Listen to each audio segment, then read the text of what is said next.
human beings putting any of their valuable time and human energy into anything other than these purely material kinds of activities. What if people started putting more of their energy into what I would call developing the resource of consciousness or spirit? That would mean less energy, less human energy going into these wealth-generating processes of material production and consumption. And therefore, I think that's one of the reasons why they want to keep the Darwinian theory of evolution intact in the school, because what that's telling us is, you are just beings of pure matter. You are just evolved apes. You're just another kind of animal. You're purely material beings. And, the goals that we set for ourselves are to a large extent determined by the answers that we give to these fundamental questions. Who am I and where did I come from? So for the past century or so, these materialistic scientists, including the Darwinists, through their monopoly in the education system, through their government-enforced monopoly in the education system, have been able to dictate to everyone the answers to these fundamental questions. They've been given very, very materialistic answers. So to me, it's no surprise that our whole worldwide human civilization has become very materialistic. Look at the quality of the entertainment. And centuries ago, when people had a little bit more spiritual elevation, you could see that the culture was more spiritual. But now it's become very coarse, very crude, very materialistic, and I think we're all suffering from it.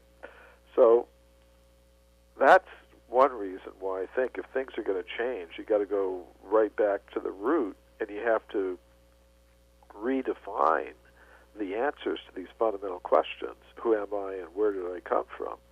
That are being answered in the wrong way by the scientists who are now controlling the education system with the help of the government. Would an out-of-body experience be, in essence, a way of returning to the original conscious self, or is that's not what you mean by reversing the process? Well, I would say that can give you some temporary hint, because usually in an out-of-body experience, you re-enter the body. You don't retain everything that is learned in an out-of-body experience. But when you're out there, I would say you have to. I think out-of-body experiences are very good evidence for the possibility of the spirit, the conscious self, existing outside the material body, because most scientists are going to say, no, consciousness is just a temporary production of the material body. When the chemicals are organized in your brain in a certain way, there's where you get consciousness with all these ideas of God and spirit. But really, it's just a temporary result of the combination of the chemicals. And as soon as those chemicals run out or break down, then there's no more consciousness, no more ideas of God and spirit. That's all finished. So I would say the very fact of these out-of-body experiences where people report separating from their bodies and being able to look down and observe, for example, what the doctors and nurses trying to treat them are doing are very good.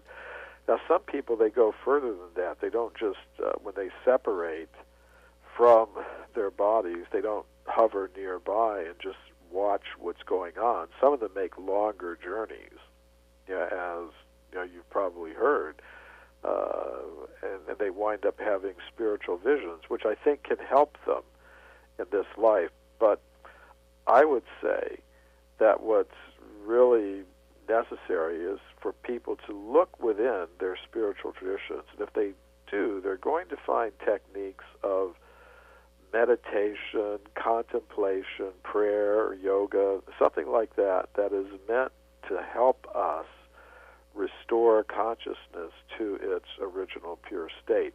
I think it requires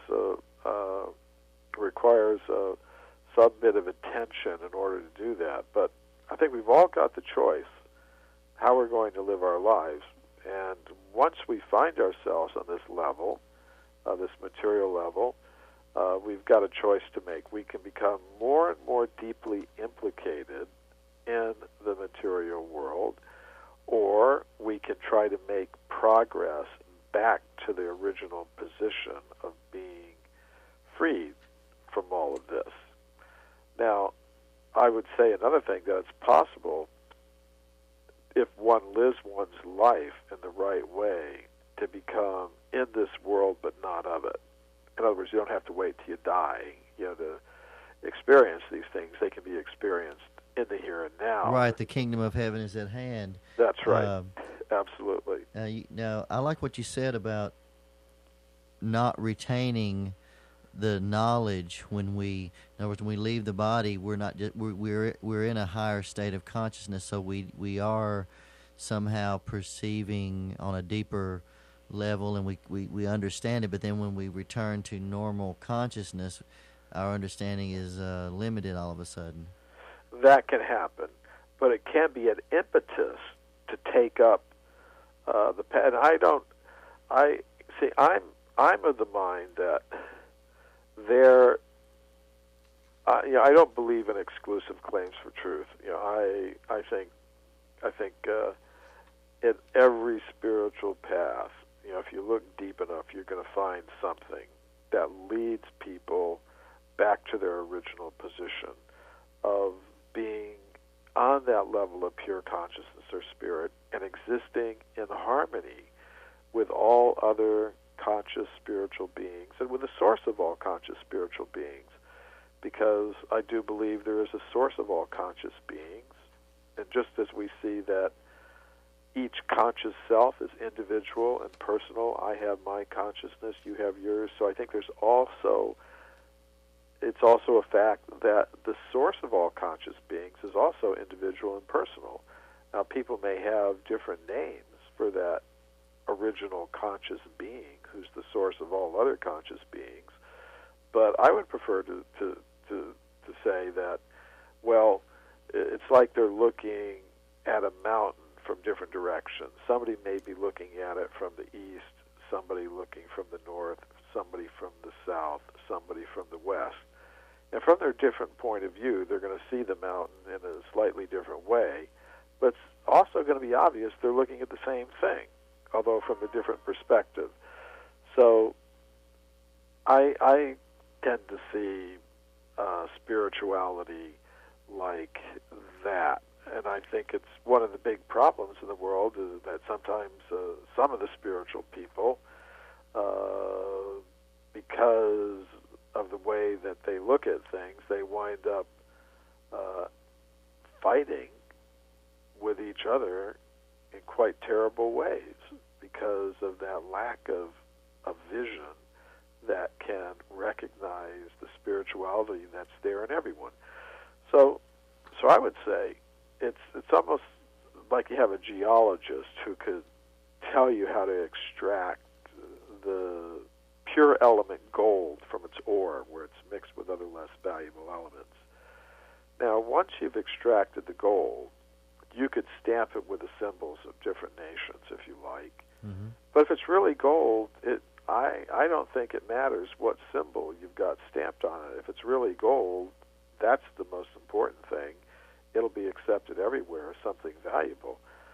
And I would say that if by making use of the techniques that are there within each genuine spiritual tradition, someone is actually able to come to the level where they can understand again that they are a being of pure spirit and pure consciousness, and that they can see the spiritual essence of all other living things and feel that they can exist in love and harmony with all other living things and with the source of all living things, God, then I think if a person can come to that level of awareness, then I think it doesn't matter what you call the process that got the person there. We should be prepared, in other words, to recognize gold wherever we see it, no matter what symbol is stamped on it. That's what I would say. Yeah, it sounds great. I know when your NBC special Mysterious Origins of Man aired in 1995, you got